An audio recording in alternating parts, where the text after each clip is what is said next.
Hi hello എല്ലാ കൂട്ടുകാർക്കും പുതിയൊരു വീഡിയോയിലേക്ക് സ്വാഗതം. പുലർച്ചെ എണീച്ചിട്ട് ഇതാ അവിലും കട്ടൻ ചായയും കുടിക്കുന്നതാണ്. നമ്മൾ കണ്ണൂരിൽ നിന്ന് ഇതാ ഗുരുവായൂരപ്പനെ കാണാൻ വേണ്ടിയിട്ട് പോകാനുള്ള ഒരു ധൃതിയിലാണ് കേട്ടോ ഉള്ളത്. അപ്പോൾ രാവിലെ എണീച്ചിട്ടുള്ള യാത്ര എന്ന് പറയുന്നത് കുറച്ച് റിസ്ക്കാണ്. കാരണം പിള്ളേരെല്ലാം ഛർദ്ദിച്ച് കുലുമാലാവും. അപ്പം പിന്നെ ഇങ്ങനെ എന്തെങ്കിലും അവിലോ അങ്ങനെ കട്ടൻ ചായ അതായിട്ടും കുടിച്ചിട്ടുണ്ടെങ്കിൽ വലിയ പ്രശ്നം ഉണ്ടാവില്ല. അപ്പം നമ്മളങ്ങനെ ട്രെയിനിൽ കയറിയിട്ടുണ്ട്. ഞാനും അനിയത്തിയുണ്ട്, പിന്നെ എൻ്റെ ഫാമിലിയുണ്ട്, അനിയത്തീൻ്റെ ഫാമിലിയുണ്ട്, പിന്നെ അമ്മയുണ്ട് കേട്ടോ. ഏട്ടൻ്റെ ഫാമിലി ഒന്നും വന്നിട്ടില്ല, പിള്ളേർക്കെല്ലാം എക്സാം പിന്നെ അങ്ങനെയെല്ലാം ആയിട്ട് ഏട്ടൻ്റെ അമ്മയും ആരും വന്നിട്ടില്ല, നമ്മൾ മാത്രമേ ഉള്ളൂ. അപ്പം രാവിലെ തന്നെ ഉള്ള യാത്ര ആയതുകൊണ്ട് എല്ലാവരും ഒന്ന് സൈഡായിട്ടുണ്ട് കേട്ടോ. പിന്നെ ഞാൻ വേഗം സൈഡ് സീറ്റെല്ലാം പിടിച്ച് ഒരു ഉറക്കെല്ലാം ഉറങ്ങാമെന്ന് വിചാരിച്ചിട്ട് ഇരുന്നതാണ്. 6 മണിയെല്ലാം ആയിട്ടുണ്ട്, പക്ഷേ എനിക്ക് വെളിച്ചമൊന്നും വന്നിട്ടില്ല കേട്ടോ. അങ്ങനെ നമ്മളിതാ കുറ്റിപ്പുറം എത്തിയിട്ടുണ്ട്. കുറ്റിപ്പുറത്തുനിന്ന് നമ്മൾ ഒരു 8 മണിയിലാകുമ്പോഴത്തേക്ക് എത്തിയെന്നാണ് തോന്നുന്നത്. അതിനുശേഷം നമ്മളൊരു ബസ്സിൽ ഗുരുവായൂർ എത്തുന്നതിന് മുന്നേ ഉള്ള ഏതോ ഒരു സ്ഥലത്തെത്തിയിട്ട് അവിടുന്ന് വേറെ ബസ്സിലാണ് കേട്ടോ മാറി കയറിയിട്ടുണ്ടായിന്. പിന്നെ നമ്മളങ്ങനെ ഗുരുവായൂരെത്തി, ഗുരുവായൂരപ്പനെ തൊഴുതു. ഉള്ളിൽ ഫോണെല്ലാം ഇവിടെ ഇല്ലാത്തതുകൊണ്ട് നമ്മൾ ബാഗ് പുറത്ത് വെച്ച്, പിന്നെ ബാഗെല്ലാം എടുത്തിട്ട് ഇതാ കുറേ ഫോട്ടോസും വീഡിയോസും എല്ലാം എടുത്തു. ചറ പറയാന്ന് പറഞ്ഞിട്ട് കുറേ അങ്ങ് എടുത്ത്. എൻ്റെ തേജ് വന്നിട്ടാ മൂത്ത സന്തതിയാണ്. പക്ഷേ എങ്കിൽ ഫോട്ടോസോ വീഡിയോസോ ഒന്നും എടുക്കാൻ വേണ്ടി ഓൻ വരില്ല. യൂട്യൂബിൽ എൻ്റെ ഫ്രണ്ട്സെല്ലാം കാണും അമ്മയെന്ന് പറഞ്ഞിട്ടുള്ള ചെറിയ ചെറിയ പരിഭവങ്ങളെല്ലാം ഓനുള്ളത്. ഓനെ നമുക്ക് ശരിയാക്കി എടുക്കാം. എന്നിട്ട് നമ്മൾ എന്ത് ചെയ്യുന്ന പറയുക, വേഗം കുറേ ചന്തകളെല്ലാം സമയമുണ്ടല്ലോ, നമ്മൾ ഇന്ന് തന്നെ റിട്ടേൺ ഉണ്ട്. ഒരൊറ്റ ദിവസത്തെ പരിപാടിയാണ്. പക്ഷേങ്കിൽ നമ്മൾ ഭയങ്കരമായിട്ട് ക്ഷീണം പിടിച്ചിനി, എന്നാലും നല്ല രസേനെ. പിന്നെ നമ്മൾ കുറേ സമയം അവിടെ ഇടയിൽ എന്തൊക്കെയോ സാധനങ്ങളെല്ലാം നോക്കി. പിന്നെ ഞാൻ സെറ്റ് മുണ്ടെല്ലാം കണ്ടത് അതെല്ലാം ഒന്ന് ജസ്റ്റ് ഒന്ന് നോക്കിയതാണ് കേട്ടോ. നമ്മൾ പെണ്ണുങ്ങളാണല്ലോ, ഇങ്ങനത്തെ സാധനമെല്ലാം കാണുമ്പം ഓട്ടോമാറ്റിക്കായിട്ട് കണ്ടങ്ങോട്ടേക്ക് പോകും. പിന്നെ ഞാൻ പിന്നെ എടുത്തിട്ടില്ല കേട്ടോ. അനിയത്തി ഒരു സെറ്റ് സാരി എടുത്തിട്ടുണ്ട് അതിനെ. പിന്നെ എനിക്കൊരു ചെറിയ വീട്ടിൽ കൂടെ വരുന്നുണ്ട്, അപ്പോൾ എന്തായാലും എടുക്കണം. അപ്പം പിന്നെ ഇപ്പോൾ എടുത്തിട്ട് വെറുതെയെങ്കിലും എന്ന് വെച്ചിട്ട് ഞാൻ എടുത്തിട്ടില്ല. ഗുരുവായൂരപ്പന് നല്ലോണം തൊഴാൻ പറ്റിയേട്ടാ. എന്താണെന്നറിയില്ല, ഗുരുവായൂർ വരാൻ ഭയങ്കര ഇഷ്ടമാണ്, ഭയങ്കര സന്തോഷമാണ്. കണ്ണനായതുകൊണ്ടായിരിക്കും, എന്താണെന്നറിയില്ല. അപ്പം ഞാൻ ആ ചേച്ചി പറയുന്നതാണ്, നിങ്ങൾ നോക്ക് എന്തെങ്കിലും ഇഷ്ടപ്പെട്ടതുണ്ടോ നോക്ക് എന്നെല്ലാം പറഞ്ഞിട്ട് ഞാൻ 2-3 പിന്നെ ധാവണി സെറ്റെല്ലാം നോക്കിയിട്ടുണ്ടായിനെ. പിന്നെ ഒന്നും ഇഷ്ടപ്പെട്ടിട്ടുണ്ടായില്ല. പിന്നെ പുറത്ത് കഴിഞ്ഞ് പിന്നെ നമ്മളിങ്ങനെ ഓരോ സാധനങ്ങളായിട്ട് വാങ്ങിക്കൊണ്ടേ ഇരിക്കുന്നതാണ്. ഞാൻ അധികം വിചാരിക്കലുണ്ട്, ഈ ഗുരുവായൂർ നാട്ടിലുള്ളവർക്ക് നല്ല രസമായിരിക്കുമല്ലേ ഗുരുവായൂരപ്പനെ അടുത്തുണ്ടാകുമ്പോൾ എപ്പോഴും വന്ന് തൊഴുതുകൂടിയെന്നല്ലോ. പക്ഷേങ്കിൽ അവരങ്ങനെ എപ്പോഴൊന്നും വരുത്തുണ്ടാവില്ലായിരിക്കും. കാരണം നമുക്കിപ്പോൾ പറശ്ശിനി അടുത്താണല്ലോ. അപ്പോൾ നമ്മൾ എപ്പോഴെങ്കിലും ഇങ്ങനെയല്ലേ പോകുന്നുള്ളൂ, എന്തെങ്കിലും ഒരു വിശേഷം ഉണ്ടോ അങ്ങനെയല്ലേ നമ്മൾ പോകുന്നുണ്ടോ. അതുപോലെ തന്നെ ആയിരിക്കും എന്ന് ഞാൻ വിചാരിക്കുന്നത്, എങ്ങനെയാണെന്ന് അറിയില്ല. പിന്നെ ഇതാ ദേവൂട്ടൻ എന്തല്ലോ മറ്റേ സ്നാക്സ് ഐറ്റംസ്, പപ്പടം വേണം, അത് വേണം, ഇത് വേണം എന്നെല്ലാം പറഞ്ഞിട്ട് അതെല്ലാം മേടിച്ചേ.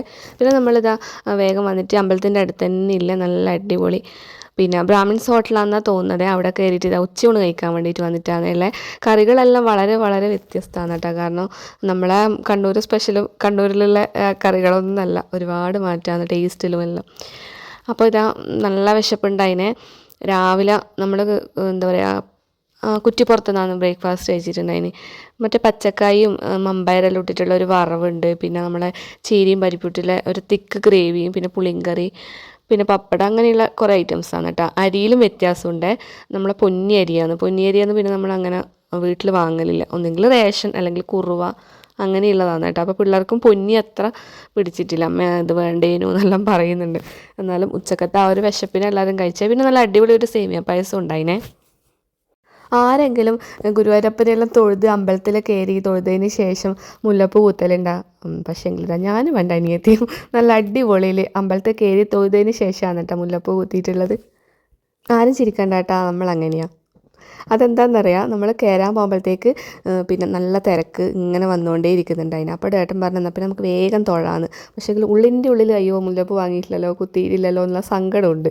അപ്പോൾ ഞാൻ അനിയത്തി പറഞ്ഞാൽ നമുക്കിപ്പം കുത്താണേന്ന് പറഞ്ഞിട്ട് അങ്ങനെ ഒരു മുല്ലപ്പൂ മേടിച്ച്. ഓള് മറ്റേ ഒരു റെഡ് കളർ അങ്ങനെ മിക്സ് ആയിട്ടുള്ള എന്താ അതിന് പറയൽ, ഒരു പൂ പിന്നെ തുളസി എല്ലാം മിക്സ് ആയിട്ടുള്ളതാണ്. ഓള് ഭയങ്കര ഇഷ്ടമാണ്, അത് മതി എന്ന് പറഞ്ഞു. അപ്പോൾ ഞാൻ മുല്ലപ്പൂവിൽ ഇങ്ങനെ ഡോട്ടായിട്ട് റോസ് വരുന്ന ആ ഒരു ടൈപ്പാണ് കേട്ടോ. എന്തായാലും മുല്ലപ്പൂവെല്ലാം കുത്തേരം ഭയങ്കര സന്തോഷമായി. അല്ലെങ്കിൽ സന്തോഷത്തിന് കുറവൊന്നുമില്ലേ, ഗുരുവായൂരപ്പനെ കാണാൻ വന്നില്ലേ. പിന്നെ നമ്മളിതാ തൊഴുത് നമ്മൾ പോട്ടെ ഗുരുവായൂരപ്പ, പിന്നെ ഇനി അടുത്ത പ്രാവശ്യം വരാമെന്ന് പറഞ്ഞിട്ട് നമ്മൾ വന്ന്, പിന്നെ ഇതേതാ സ്ഥലമൊന്നും എനിക്കറിയില്ല. അങ്ങനെ നമ്മൾ വരുന്ന വഴിയിൽ നല്ല നല്ല ഭംഗിയുള്ള സംഭവങ്ങളെല്ലാം കണ്ടിട്ട് നമ്മളിത് തിരിച്ച് ബസ്സിലാണ് കേട്ടോ പോകുന്നത്. എടുത്തേക്കാണെന്നറിയാം നമ്മൾ പോകുന്നത് നമ്മളെ വടക്കുംനാഥ ക്ഷേത്രത്തിലേക്കാണ് കേട്ടോ. അപ്പം വേഗം സീറ്റെല്ലാം കിട്ടിയിട്ടുണ്ടായിരുന്നു. അപ്പോൾ സീറ്റ് കിട്ടുമ്പോൾ ഭയങ്കര സന്തോഷമാണല്ലേ. അപ്പോൾ അനിയത്തി ഞാൻ ഒരുമിച്ച് തന്നെയാണ് കേട്ടോ എഴുന്നിട്ടുണ്ടായിന്. നമ്മൾ പണ്ട് ഭയങ്കര ചെറുതിൽ കശപിശ കൂടുമെങ്കിലും നമ്മൾ വലുതായതിനു ശേഷം എസ്പെഷ്യലി എന്ന് പറഞ്ഞാൽ കല്യാണം കഴിഞ്ഞതിന് ശേഷം നമ്മൾ ഭയങ്കര ചങ്ക്സാണ് കേട്ടോ. ചങ്ക്സാന്ന് പറഞ്ഞു കഴിഞ്ഞാൽ നമ്മൾ ഭയങ്കരമായിട്ട് എന്താ പറയുക എല്ലാം ഷെയർ ചെയ്തിട്ട് അങ്ങനെ ഒരു വൈബാണ്. പിന്നെ നമ്മളിതാ മറ്റേ വടക്കുംനാഥ ക്ഷേത്രത്തിന് നേരെ ഓപ്പോസിറ്റിൽ അമ്പലമില്ലേ, അവിടെയാണ് കേട്ടോ ഉള്ളത്. പാറമേക്കാവ് അവിടെയാണ് വന്നിട്ടുള്ളത്. ഞാൻ സത്യം പറഞ്ഞാൽ ഇതെല്ലാം ടി വിയിൽ കണ്ടതേ ഉള്ളൂ. ടി വിയിൽ പിന്നെ ഷോർട്സിലെല്ലാം പിന്നെ നമ്മളെ വടക്കുംനാഥ ക്ഷേത്രവും പാറമേക്കാവ് അമ്പലം എല്ലാം കണ്ടിട്ടുള്ളത്. അപ്പോൾ ഏട്ടനാണ് കേട്ടോ കുറി വെച്ച് തന്നിട്ടുണ്ട്. അതിന് ചന്ദനം നല്ല നല്ല അടിപൊളിയായിട്ട് പരത്തി അങ്ങ് വെച്ചിട്ടുണ്ട്. അപ്പോൾ അത് ഞാനിങ്ങനെ പറയുന്നതാണ്, എല്ലാവരും കാണട്ടെ നിങ്ങൾ വെച്ചെന്നതെന്ന്. അപ്പോൾ അങ്ങനെ പിന്നെ നെറ്റി നിറച്ചും ആക്കി തന്നിട്ടുണ്ട്. ഇത് നല്ല രസമുണ്ടായിനട്ടെ ഈ അമ്പലം കാണാൻ വേണ്ടിയിട്ട്. അപ്പോൾ ഉത്സവം നടക്കുന്നതിന് ഇവിടെ അപ്പോൾ ആനയുണ്ട്, ആന എഴുന്നള്ളത്താന്ന് തോന്നുന്നു. അപ്പോൾ അതുണ്ടായിനെ. അപ്പോൾ അതെല്ലാം നമ്മൾ കുറച്ച് സമയം അവിടെ വന്നിട്ട് കണ്ട് എല്ലാം അവിടെ വരുമ്പോഴത്തേക്ക് തന്നെ ഏകദേശം നമുക്ക് ട്രെയിനിൻ്റെ സമയം ആയിട്ടുണ്ടായിനെ. എന്നാലും ടെൻഷൻ അടിച്ചുകൊണ്ടാണ് എല്ലാവരും കാണുന്നത്. പിന്നെ നമുക്കറിയില്ലല്ലോ എത്ര മണിക്കൂറുണ്ട് എന്നൊന്നും. അങ്ങനെ കുറച്ച് സമയം നമ്മൾ അവിടെ സ്പെൻഡ് ചെയ്തേ. എന്നിട്ട് പിന്നെ വേഗം നമ്മൾ അപ്പുറം പോകണമല്ലോ വടക്കുംനാഥ ക്ഷേത്രത്തിലേക്ക്. അപ്പം ഇതാ ഇവിടെ ഇങ്ങനെ ആനേൻ്റെ ഐറ്റംസാണ് കേട്ടോ. ആനക്ക് വെക്കേണ്ട ഐറ്റംസാണെന്ന് എനിക്ക് തോന്നുന്നത്. നല്ല ഭംഗിയുണ്ടായിരുന്നു കേട്ടോ. പക്ഷെ നമ്മളെ അമ്പലത്തിലൊന്നും ഇങ്ങോട്ടൊന്നും ഇങ്ങനെയില്ലേ, ആനേൻ്റെ ഐറ്റംസ് ഒന്നും അങ്ങനെ സെപ്പറേറ്റ് വെക്കുന്ന ആ ഒരു ഇതൊന്നും ഞാൻ കണ്ടിട്ടില്ല. അപ്പോൾ നമ്മളിതാ വടക്കുംനാഥ ക്ഷേത്രത്തിൽ വന്നിട്ടുണ്ട്. ഞാൻ ടി വിയിലും സിനിമയിലും മാത്രം കണ്ടതാണിത്. ലൈവായിട്ട് എനിക്ക് കാണാൻ പറ്റി. ഭയങ്കര സന്തോഷമായി. ഗുരുവായൂർ പിന്നെ നമ്മൾ ചെറുതിലെ ഇടക്കും തലക്കെല്ലാം വന്നു പോകുന്നതാണല്ലോ. പക്ഷേ എങ്കിൽ എനിക്ക് വടക്കുംനാഥ ക്ഷേത്രത്തിൽ ആ ഒരു രൂപം ആ ഒരു ഇത് കണ്ടപ്പോൾ എനിക്ക് ഭയങ്കരമായിട്ട് ഇഷ്ടപ്പെട്ടെ. തേജ് പിന്നെ വെയിറ്റ് എല്ലാം തൂക്കി സങ്കടപ്പെട്ടിട്ട് അയ്യോ എനിക്ക് തൂക്കാൻ കഴിയുന്നില്ല, എല്ലാവരുടെ കയ്യിലും ഓരോ കെട്ടുണ്ട്. ഫൈനലി നമ്മളിതാ വടക്കുംനാഥ ക്ഷേത്രത്തിൽ വന്നിട്ടുണ്ട്. ഗുരുവായൂർ വന്ന് തൊഴുത് അല്ല മാം? അതെ അതെ അതെ. കുറേ ആയി. ഞാൻ അമ്മാൻ്റെ ഒന്നിച്ചിട്ട് 7ാം ക്ലാസ്സിൽ പഠിക്കുമ്പോൾ വന്നതാണ്. പിന്നെ ഞാൻ വന്നിട്ടില്ല. വർഷങ്ങളായി. 7ാം ക്ലാസ് ഞാൻ ആദ്യമായിട്ടാണ് കേട്ടോ. 8 വയസ്സായി. 7ാം ക്ലാസ്സിൽ പഠിക്കുമ്പോൾ എൻ്റെ വല്യമ്മേൻ്റെ കൂടെ വന്നതാണ്. തൃശ്ശൂർ പൂരം കാണാൻ വന്നതാണ്. അതിനുശേഷം വരുന്നതാണ് ഇപ്പോൾ ഈ 58ാമത്തെ വയസ്സിൽ. ഓക്കെ, അപ്പോൾ നമ്മൾ ഇന്ന് വേഗം കയറി തൊഴുതട്ടെ. അപ്പോൾ ഇന്നത്തെ വീഡിയോ ഇത്രയൊക്കെയുള്ളേ. അപ്പോൾ നമ്മളിതാ ലേറ്റായി ട്രെയിനിന് ഓടുന്ന സമയമാണ്. ബൈ.